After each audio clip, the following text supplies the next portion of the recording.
Okay, welcome everybody. Welcome to the session on, just read it correctly, lessons learned from the Facebook, Twitter, and British Airways data breaches. Now, as you can see, we've chosen 3 specific data breaches, but we're not just going to talk only about those data breaches, but we're going to use them as a framework. Before we start, I'll introduce you to my esteemed panel of experts and even more experts than experts. We have a combination of privacy and security people in the room, and pretty much I think all of them are a combination of the two. And we'll start off at the end there just for fun. That's Anthony English, or shall I call you Tony? Tony's good. All the way from Canada. He owns his own consultancy, security and privacy consultancy in Canada. Just spoke far eastern side of Canada. So far east is almost in America. And from what he tells me, it's pretty much one of the coldest places in the world, so I don't want to go visit too soon. Next to him over the side is Fred Dustorf. Hope I get the names right. Almost, yeah. I've got a little bit of Germanic background. I should be able to get most of that right. Senior Information Security Consultant, Auditor, and Training Director of MSDD.net in Germany. Has 30 plus years of experience in security and privacy. Then we've got in the middle there, Pedro, let me just get his surname right, Pedro Auya. He's from Belgium, just around the corner, 5 kilometers from here. And Pedro has a lot of experience. He works for a risk and compliance company called Approach in Belgium.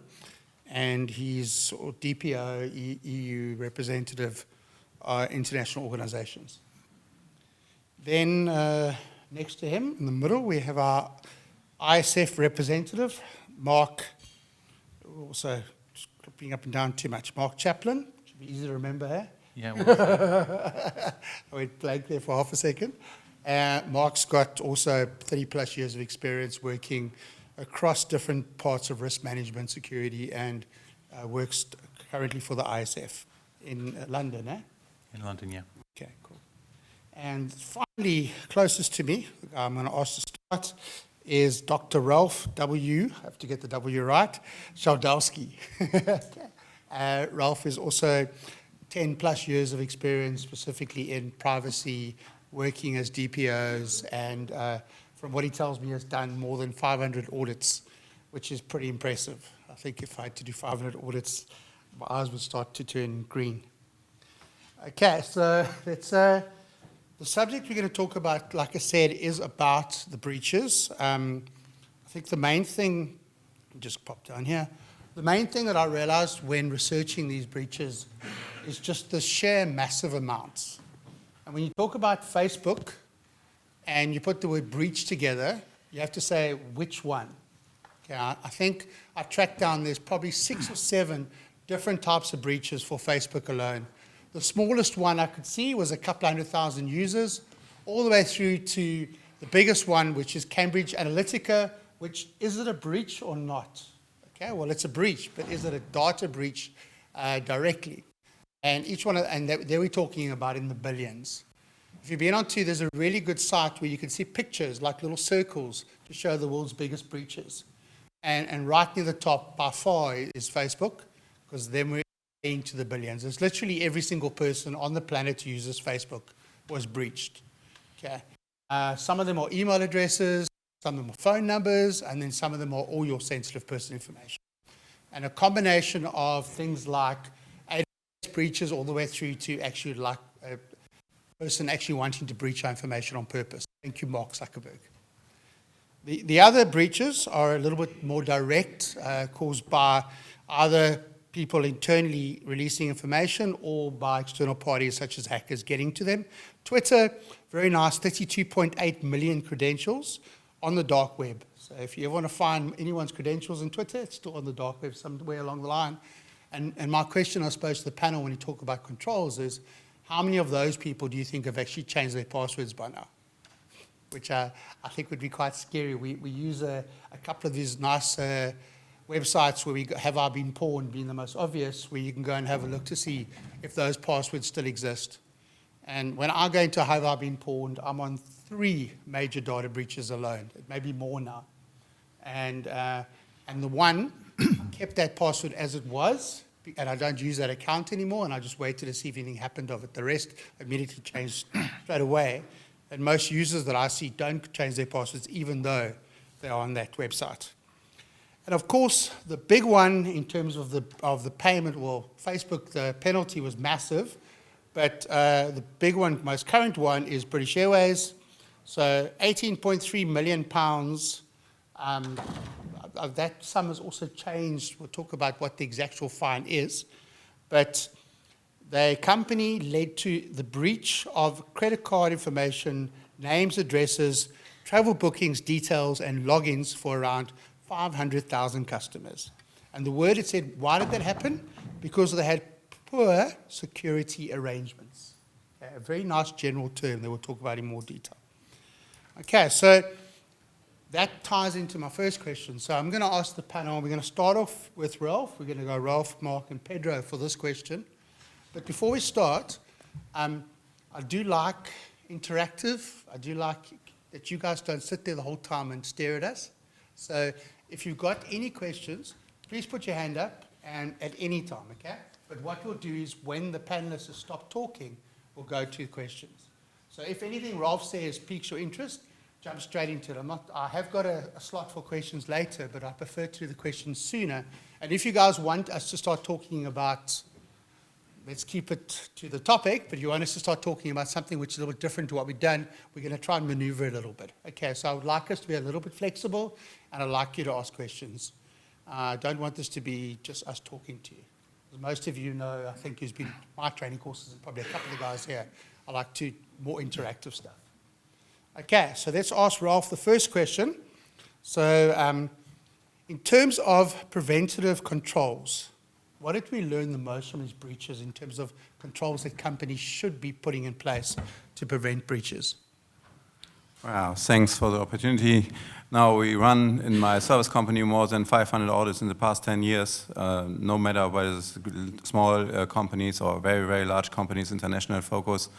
And they have all the same, the same failures, the same findings. It's very basic. It's not about all that stuff that we learned on courses here at BCB with all this, controls, and we overload it when we get into the companies with our minds, and we have our audits in place, and then we get in, and even the basic stuff like paper disposal and stuff like this has not been organized. And so my team, we take the paper disposal, put it right on the conference table and say, if this is your problem, we do not need to start to think about a PIMS or ISMS or something like this. This is next level. And in the public, the topic is about Facebook and Twitter, and of course they're blamed in the public and in the media. They really try to bring the things in line, I guess. And for instance, in the last session, we talked about the right to be forgotten and stuff like this. And if you have a Facebook account and you request your kind of data, what I've saved of you personally, your PII, you will receive within a minute a link which lists all of your personal data in a file. Ask this to your hospital, to your insurance, or to whatever company, and they cannot provide. And would be nice if the companies would rise this level also on processes inside the company. But before this, I expect that they will set up the basics in every company, and 50% the recognition is due to the people, and the people are not stupid, but they are not advised. They have no trainings, they have no awareness, they will not get an information on how to work in this company properly. Just do it. You're professional, yes, you can start, here's the salary. No, this will not work. We have to train them, and we have to focus on that, and then we can bring in line. As this is so important, 50% of the companies fails at that point, I guess. Thank you. I think I'm going to ask to tag on to that, but one of the things I want to know is every conference we go to and everything we talk about, that we're not doing the basics right. Okay, I mean, how long is it going to take until we do the basics right? And how long am I going to take until I go to a conference and I don't hear things like that? I hear that, no, the basics are in place now we're moving to the next level. So, Bevan, I think it's a little bit of an unfair question to ask, and I think it's unfair. I think it's unfair for the audience, not necessarily for me or us, because all of you in the audience actually know what the answer is. If you come from a technical background, it's access control, it's segmentation, it's patch management, it's secure builds. We know what the controls are that we should be implementing because we're either advising our clients or our organization to do it. And then we're auditing them or checking. So I'm more interested in understanding why these organizations and other organizations in the media aren't doing it. Now, it's very easy for us as certification professionals or auditors to pick on organizations that have suffered a data breach. In my role, I actually work very closely with CISOs all the way up to the board level. And going through a breach is incredibly painful. Just talking to the teams that were going through NotPetya when it occurred, those teams were suffering for months, not even weeks. They weren't able to use their own kit. That malware raced through their infrastructure within 10 minutes. It took out tens of thousands of systems in minutes. So the question really is, why do we find organizations in a position where these controls aren't being implemented? Well, there's a governance failure, I think. There's an oversight failure. But I think if we were to explore different aspects, if you do a root cause analysis on one of these data breaches, you will typically find not only the controls missing, but there's just a poor culture. You know, people aren't bought in. The leadership of the organization, to a certain degree, in many organizations feel they've lost control of their technology. They have no visibility of it, so it's not a surprise that they're not even talking about it at board level. Yeah, and the thing, in addition, they do not need where to start. When we go into the company and they're really interested in rising the level of security and control on data, they do not know where to start. And effective and say, okay, I have I know the way how to go, but I need a management approval to get it and to start. And once they get aware after gap analysis, they are going to start, and then it becomes then it will get the chance. But in the beginning, they even do not know where to start. They know of all this confusion and this lags, you know, but they do not know where to start. This is really a pity. Okay, Pedro? Yeah, I think we've laid the basics. I am from the implementation aspect of the game. We are active in implementing regulations and standards which borders on privacy and information security. Based from that, my experience and looking at the breaches that we just talking about, I think it's also good to lay the good foundation from the implementation level, so that it is necessary to be able to prevent these breaches. So it is important for me then to start talking about some of the ways that we think that these breaches could be prevented, which is, just look at the regulations and let there be the culture that we want to do implementation. We want to implement some measures to prevent breaches. And in this case, I would say that there are some things that could have been done in either the British Airways case or the mitigate the impact of the breaches. So, or the two-factor authentication.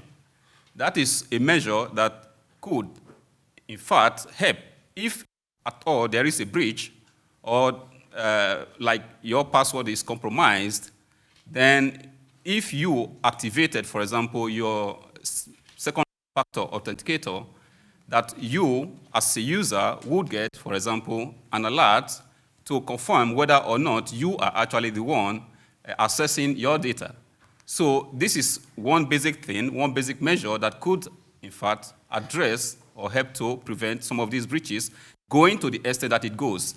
And we also, from our work, that some companies do not actually actions.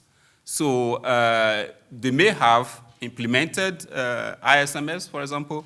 They may have implemented some measures or some measures and some controls, but we know that over time, it's got to be updated. It's got to be patched.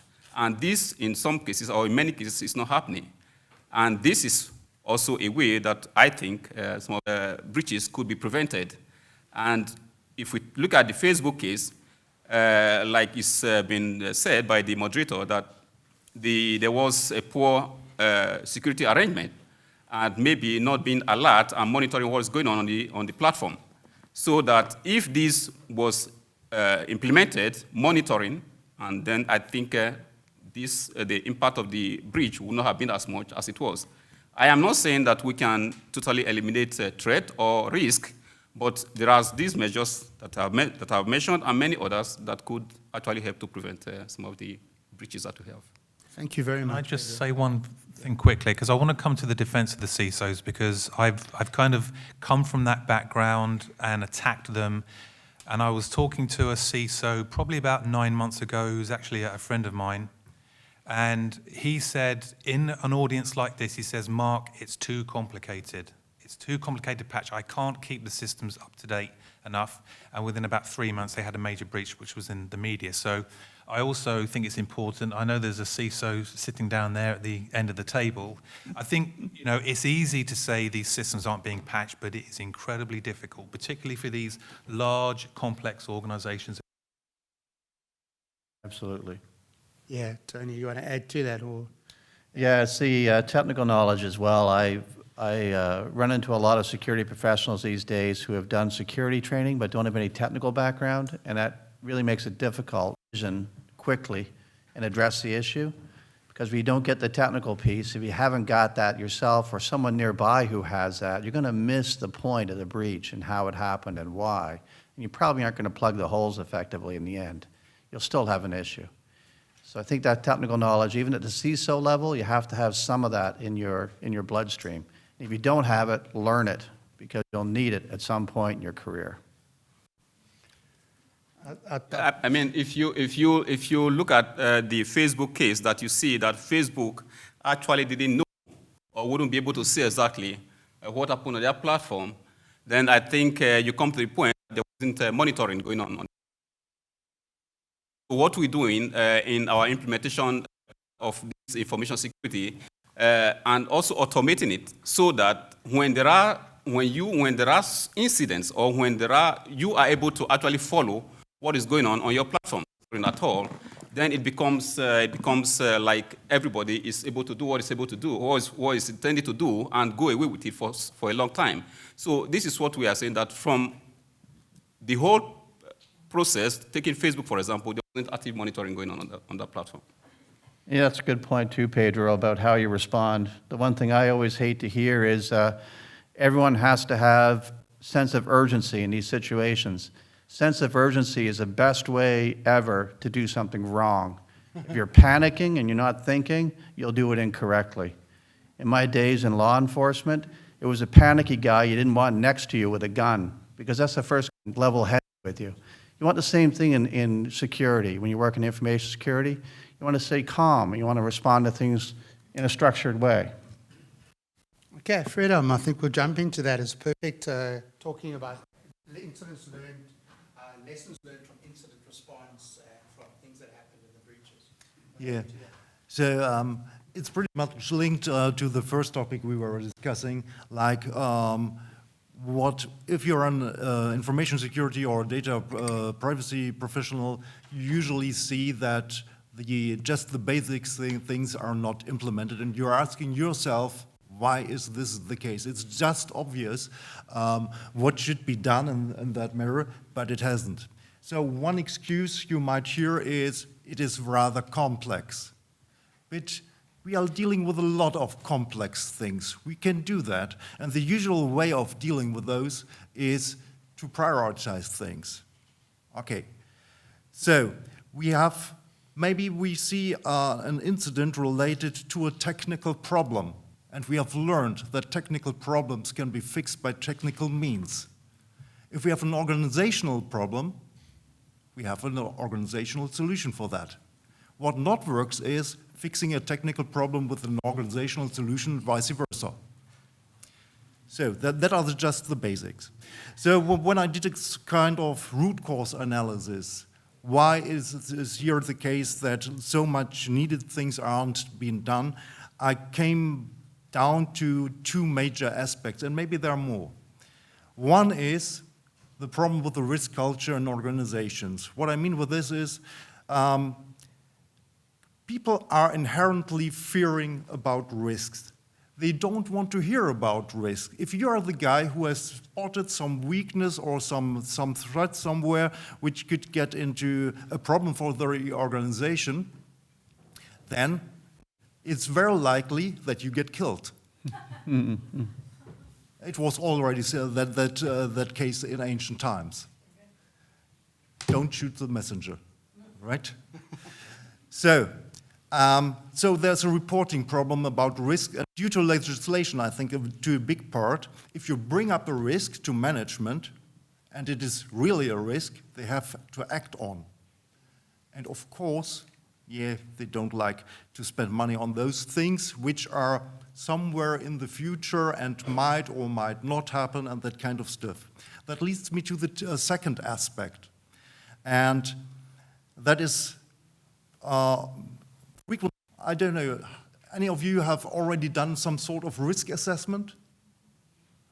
All right. From those who had done it in a red, yellow, green manner with that matrix? All right. E-chart. I think most of you. So what's the problem with that one? If you bring that up to the director's board, how impressed is the director if he sees, oh, it is a yellow to red risk here. Okay, we have thousands of those. Or could we do just a little bit of discussion whether that is really red? I think it's more orange. Have you heard about those kind of discussions? Probably. So, can you take it seriously if you are talking about that colors and that kind of categories to describe a very urgent problem? Yeah, it's just red, like others do. So how do you make a difference? How do you justify that it makes more sense to deal with the one red thing than with the others? And how do you compare 5 yellows to 7 green or 2 red? You can't that kind of math. So, and I think that is part of the problem we have, and that's what I think it's a communication problem. If we are still sticking to that best practice, also ISO proposed it, and that's usually what you learn in courses, that it's part of best practice. Yeah, it's written down there. However, that has some limits. And I would suggest that you're looking into more quantitative methods in order to describe risk. What about if you're going to the board and say, all right, the chance that we are going to have a major data breach next year is about 30%. And when I say major, I mean there will be an impact above 1 million. Okay, then you might be asked, all right, why, or these numbers seem to be a little bit too sharp. We don't know a lot of things. Yeah, but we know a lot. And we know what happened to other institutions as well. And we can describe it in mathematical models. And we are doing that. Let's imagine an insurance company. Yeah? An insurance company, they are selling products to insure it, risks in the end. So there's a relationship between risk and math. And we are doing it as a business. I've consulted some insurance companies, and I was very astonished that the methods they apply in business, they don't apply to information security. Yeah. I've seen that too. So, if we stop proposing that reporting risk in categories is a good thing, I think the world would be a lot better because it would be more clear what are the criteria looking into it and what is the relevance. If you compare a number of a damage you assume to the overall revenue of your company, yeah, the CEO does understand that. But he might not understand what it means it's urgent. I'm glad we're on a quant panel now. I'm really up for this. So, Friedhelm, you challenged me on the complexity piece, so I thought I'm going to come back at you with the. I don't think business executives do fear risk. I think they embrace it and they live with it every day. But as soon as you went down the quantifying risk route, I'm on your side. The best way. Does that give us a fair time? So I don't want to ask a question now. Yeah, perfect. Yeah, so I have a question. Because I like the suggestion to quantify. Oh. Hi, so my name is Jelke Groenland from Innovate. I had a question around quantifying the risks, right? And maybe a bit of a statement as well. So I've done both the risk assessments in a qualitative way, but also done quantitative risk assessments, especially sort of in an insurance context. The biggest problem that we have there is data, like having data points to actually quantify it in an appropriate manner. So I was wondering, like, how you've dealt with that, like how you overcome that challenge, if you will. Yeah, so I'm a big fan of Doug Hubbard. Maybe you have heard the name. He's an author and also the director of a company, and author of a book written there. The title of the book is How to Measure Anything in Cybersecurity Risk. And so there are several approaches to deal with that. He gives an example. A lot of people saying we do not have enough data in order to do some mathematical models. That's not exactly correct, because we have enough data. It is just the question how we use that. So imagine you got a questionnaire of 10 questions where you need to make estimates or give the correct answer for things like, how fast was the train in year 1945? I guess nobody here can say what the exact number is. But if we modify that challenge a little bit and saying, all right, we don't want to have a point estimate, but we want to have it estimated as a range, and say, okay, a range that you are 90% sure that the correct value is within that range. Okay? That's a different question. But it is quite doable. Some training. Also, with this method, some training is necessary. So you could do just a questionnaire of 10 questions. Let's see, you are going to give ranges and in which cases you are correct and which not. Without training, you will end up usually with 30 to 40% correct answers in terms that you gave an interval where the correct value was part of. So there are some easy things you can do, and most people can learn it, to make better estimates. So they end up in the end with 90% indeed. While it's trivial to have 100%, you always estimate from minus infinity to plus infinity. You are rather sure that the correct value is in there.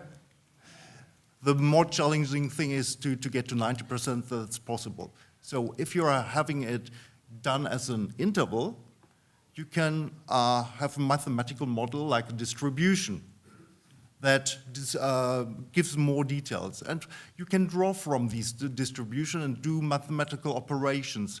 And the tool we are using there is Monte Carlo simulation, for example. And that way, all right, you are not pretending that you are having the right numbers.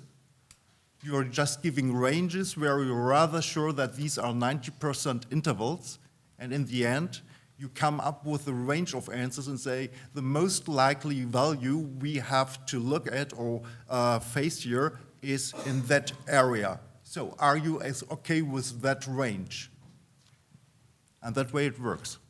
Okay, thank you. I think the most interesting thing I heard there is that a German is happy with 90%. I'm okay with 90% estimates. Otherwise, 100 would be enough. I did say, Bevan, that I was going to go off script, but Friedhelm did it, so I'm going to come back on script. In order to try and answer the gentleman's question, if we look at the title of this panel, the lessons learned, that's your first starting point on data. So first of all, you don't need as much data as you think you need. and all of you work in organizations where the data exists. You can also go and buy data, you can source data in, you can also perform calibration, which Friedhelm has just described, and you can do modeling. So there are techniques out there. But if I just look at some notes I was making, never let a data breach go to waste. The business will always be pushing to get the systems back up and running, try and manage reputation, the brand in the media, etc. But there's a huge amount you can learn from that. So any of you that have read up on the Equifax data breach back in 2017, it's a debacle that should have happened. It was just so trivial how the attackers were able to come in and take that much data out.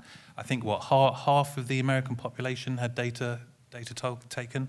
So, you know, sometimes these are trivial acts that take place, but you can learn from them. And if all of us started collecting data today, next year when we come back for this event, we'll have data that we can start talking about, that we can model and we can feed back in. So back on script, lessons learned. I think actually, yes, the data is there. We're choosing not to look at it. Yeah, and Mark, in addition to this, maybe the supervisor authorities are not our enemies, they are our friends. You know, they're helping us. They're not only there for giving the fines and saying, okay, we put this fine or that fine. They also provide a lot of situation reports to the public. And if the public would read these situations reports to learn from it, then we wouldn't make the experience in all that audits. You know, during plenty of audits, we didn't find even one company with a full backup program. Hey, we're talking about backups. Yes, this is so basic. And why is this like this? Because the companies, the departments inside the companies are talking not with each other. There is no rule what the backup should like to be. For instance, the backups of the plants, or the machines, and the analytics, and all this stuff. It's not only the backend backups, you know.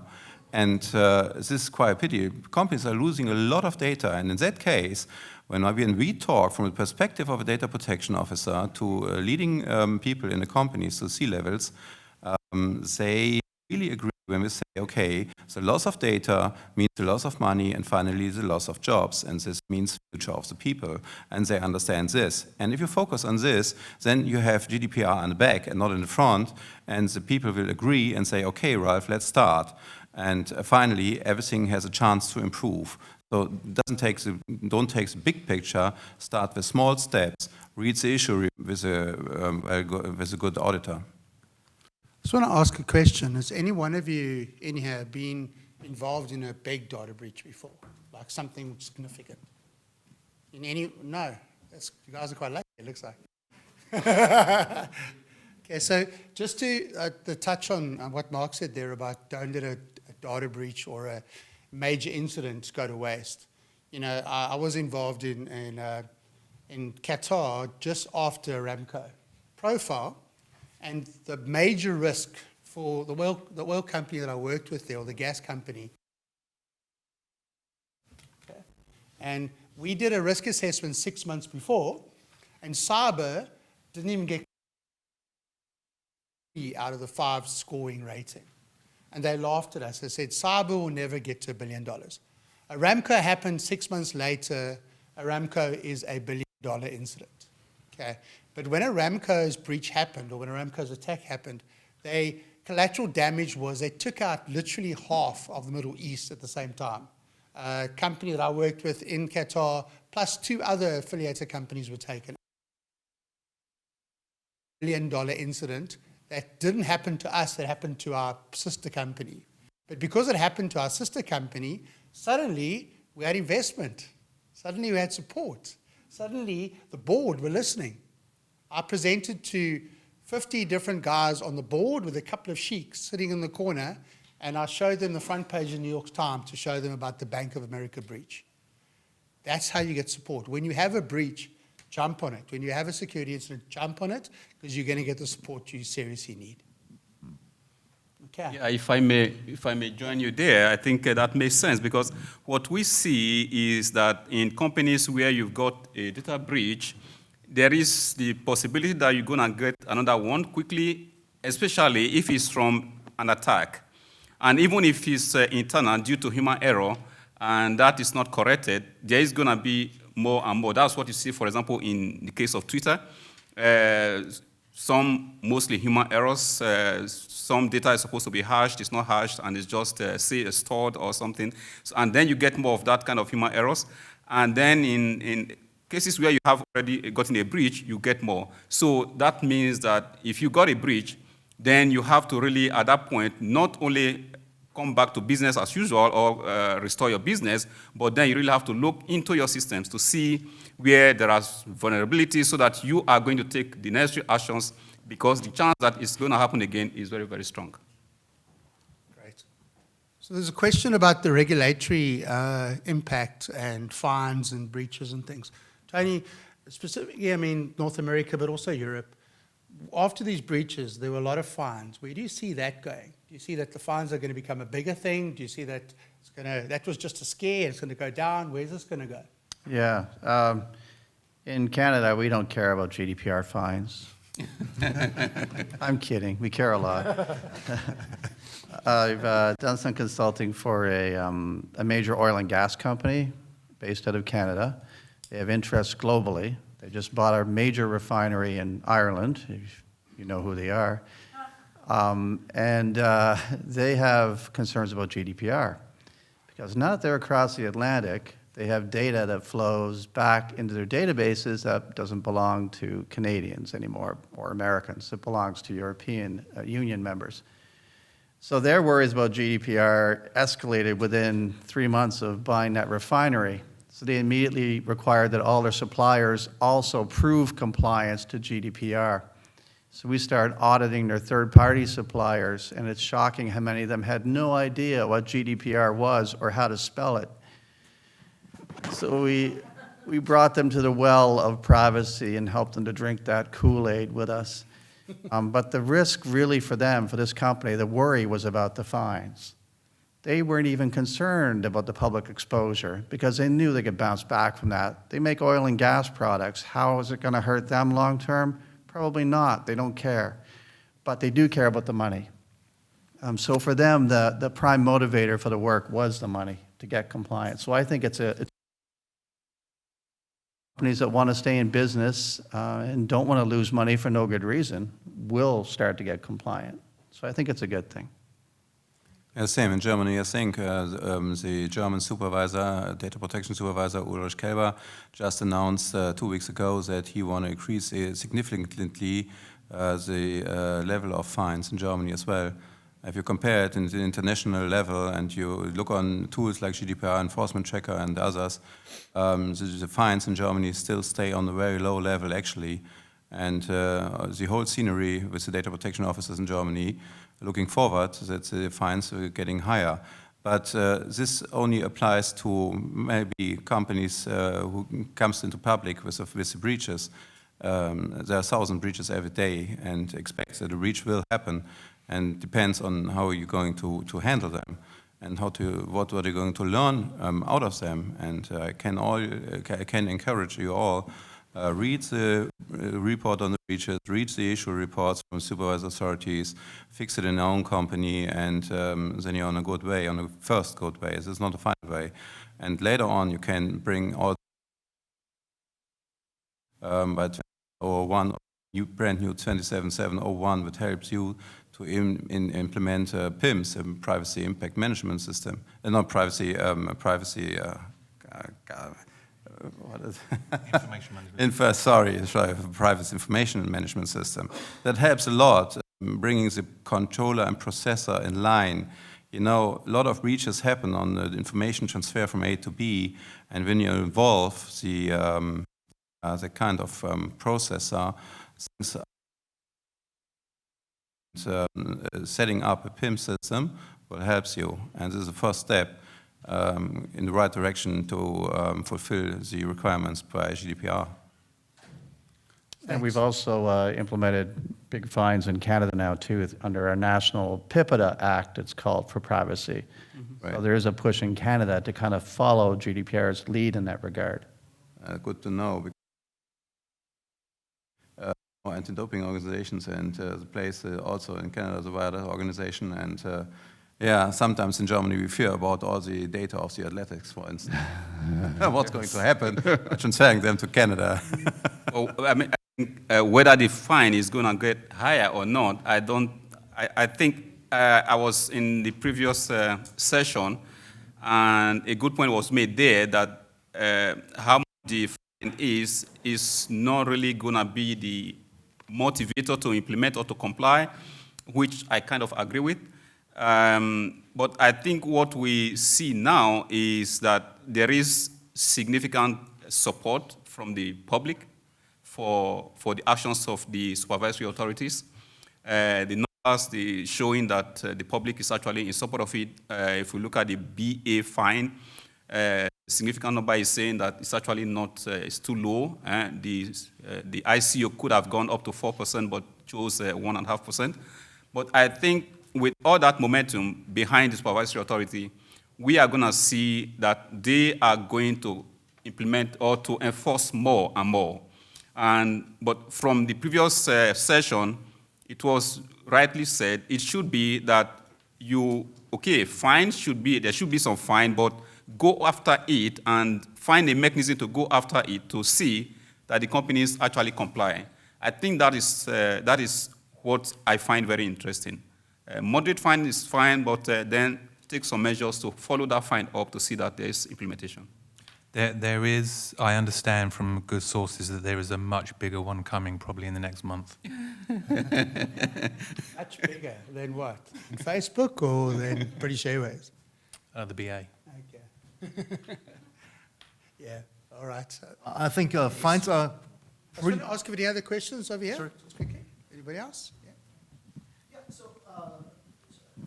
of course, fines are very important, federal, like you just mentioned, particularly in the U.S. The settlement between the FTC and Facebook included several structural remedies.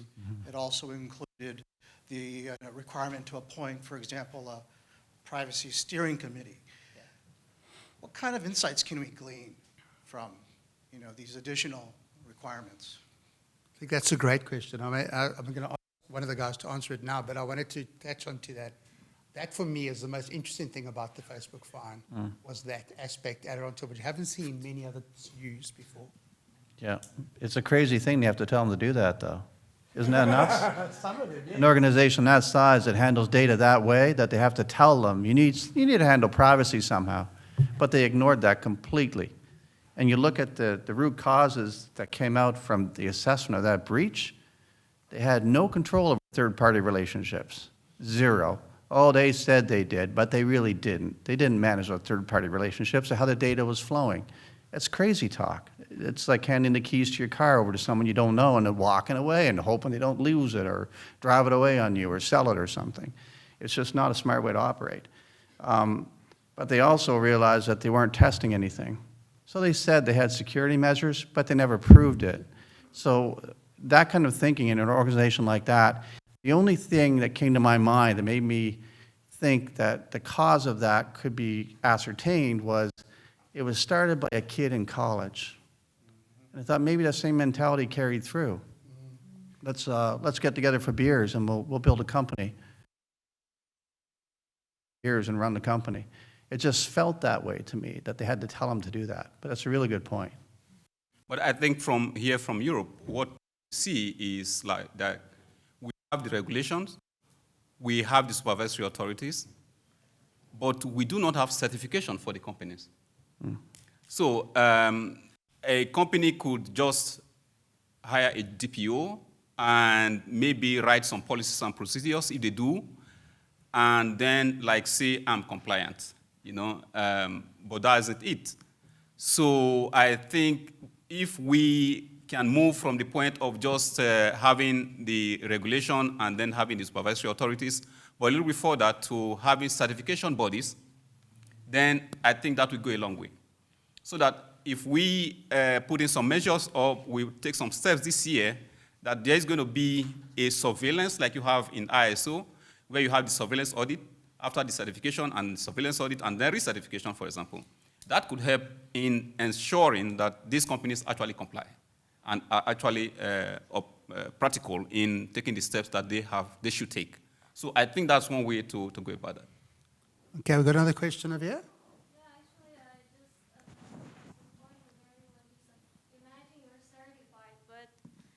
Just imagine you're certified, but if you have a data breach, I mean, and you're certified, what is actually the use of that certification? So I think in privacy, it doesn't matter whether you're certified or not. The most important thing is to bring the right protections, actually. Okay, I love that, what you just said then. How many times have you seen a breach where they actually say, Company X, and Sony is a good example, was breached even though they were PCI certified, even though they were ISO certified? What does that mean for us? Well, I audited Equifax the year before they got breached. I was a PCI DSS auditor that year, and I pointed out they had gaps in the way they ran their security, that one hand didn't know what the other hand was doing. They had 3 different security teams. They didn't talk to each other. And I said, look, I couldn't make it a finding because it isn't a requirement of PCI DSS. But I talked to each of their 3 heads of those various teams, and I said, you guys have to stop this. You have to talk to each other because you're going to have an issue. And 1 year later, they had a breach. So yeah, you could have certification and have it not mean much. Well, just going back, in fact, the 2 questions are closely related, because if you look at Facebook, you could sit there and think, why would a criminal group or an attacker be interested in an organization that has, hundreds of millions or billions of dollars, billions of accounts? Well, they're a big target. Not only are they a target, they have money. The banks have money. So it's a bit concerning when an organization of that size, that capability, that money gets hit. In the ISF, we work with organizations in all industry sectors. When you go and talk to a manufacturing organization where the margins are incredibly small, I mean, they're just fighting to stay in business. It's probably fortunate they're not being targeted like the banks and the insurance companies and the retail organizations, because if they did, they probably would be in big trouble. But with regards to the certification question, we'd probably have to take a really close look at ourselves before we go down that route. I think it's a dangerous route to go down. How long has PCI DSS been in place? How long has it been required? 10 years? 10 years, 13 years, something like that. So it doesn't mean you're going to prevent or significantly reduce the amount of times that. So I do think certification can help. It's not the last measure, but it's in the right direction. But we could measure it. Okay, we're about to wrap up. Another question? Yes, I just wanted to comment that sometimes we need to go back to basics because organizations do not work in silos. And we keep on thinking about data breaches and how do they happen. And we forget to go back to who are our stakeholders, what do they expect, and how is it managed throughout the organization in every one of the departments. Because we cannot expect to tend to the risk in data breach if we don't know how the rest of the organization is working, even in the person that's in the desk or in the person that is receiving the information or whoever's answering the phone. And I'm sure that everybody of what you expect is that whatever is put in there is safe. That's the first stakeholder expectation that you're going to get.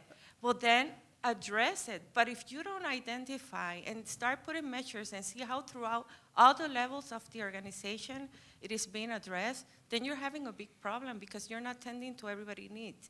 And certainly every time I go consulting, especially in things like ERM or business continuity, everybody goes to work every day with a huge task of things that they have to do, and they forget to communicate with the other person. And the same thing happens with those who are handling data protection. They go to do their work every day, and they forget to ask everybody else or understand the other's needs. And that's critical for everybody else. Yeah, and it starts with yourself. I think, it's about whether you're responsible for your own data and how do you take care on your personal data. And you cannot make other responsible to take care on your data as you expect in the first beginning. If you want to stay for basic rights and say, okay, my data belong only to me, I have to think about who do I trust and who will I hand over that kind of data. And we expect, yes, okay, I hope they will process the data in a formal and proper way. And this puts the pressure on all these organizations to take care on our personal data, and so we can ask them anytime what kind of data you have and where do you have it sent to. And finally, internally, the processes in the small and medium enterprises are not in place. That's my experience. It's a huge threat to all kind of data, not only to the personal data. Okay, we're about to run out of time. Just going to ask, just to wrap up, as we go around the table, give me the main recommendation that you think people should implement as the lessons learned from these breaches. I think we've touched on data as an obvious one here. Let's go to Mark and then go down the line. I think you just touched on it. Yeah, so I've got so many tips to share with you. I'm happy to do it this afternoon, tonight, or tomorrow. But I'm going to try and give you a tip that you might not be expecting, and that is to celebrate your successes. We often focus on what isn't working, what isn't being implemented, which controls are being overlooked, what hasn't been put in place. What about all the controls and measures and arrangements that you have put in place and maybe you're not measuring properly yet? If you can start doing that, your conversation with your business leaders, with your risk committee, the audit committee, is going to be far more fruitful if you can say, we've invested this much, this is the activity we're seeing, this is what we're stopping. Then you're in a much better position. Yeah, I think going back to the point that my friend here made about third-party relationship, I think that is one aspect that I'm observing these days, that is maybe there's some things there that we have learned and that we could at least look into. That is, today, many businesses are still dealing with the customers, the third-party relationship that they had pre the regulatory period. And some of these relationships were formed just based on trust and just like that. And we still keep those relationships. I have these issues that it's good to trust the old friend, and it's good, but I think we have to know over the years, companies must have evolved, and maybe there are issues in the companies that we do not know. So it's time for all companies to take that step to reassess our relationships and then to see how we could improve on those relationships. That is. So, in more than 70% of all cases where you will face a data breach, the problem is sitting in front of the computer. Don't try to cure that problem with some technical measures. In the end, education will help. Yeah, we used to call that problem PEBCAC when I was in university. Problem exists between keyboard and computer. Exactly. We never called it a person, we called it a PEBCAC. Anyway, that's an Anglicism. Yeah, I agree 100% on all these points. Absolutely true. For me, what jumped out at me specifically, because I'm from a technical background, I think a secure SSDLC, a secure SDLC process for software development, essential. It wasn't present in 2 of these cases, which seems crazy to me, but it wasn't. I also think that third-party relationship management, absolutely crucial. You have to keep control of the third-party relationships, no matter how long you've had them, just as Pedro said. Excellent. Thank you very much. I think, yeah, you did say date, but you want to add something else to that? Finally, I think data protection can be made very simple. Data protection is not a science. You have to do it step by step, and most of the companies I get in touch in the past years to say, okay, data protection is an issue to the IT department. It is not. It's about technical, organizational, strategic, and legal stuff. So a very good data protection officer should be some kind of multi-talent to face it all, to organize it, but must be not the specialist, for instance, for an ISMS. You have to communicate with all the parties in the company to bring them all together, and then data protection is easy. Brilliant. I think there's about 50 different themes that came out of this discussion that we could probably go on to from here. So if you want to have a beer afterwards and talk about them, you've got the panel here. Thanks very much.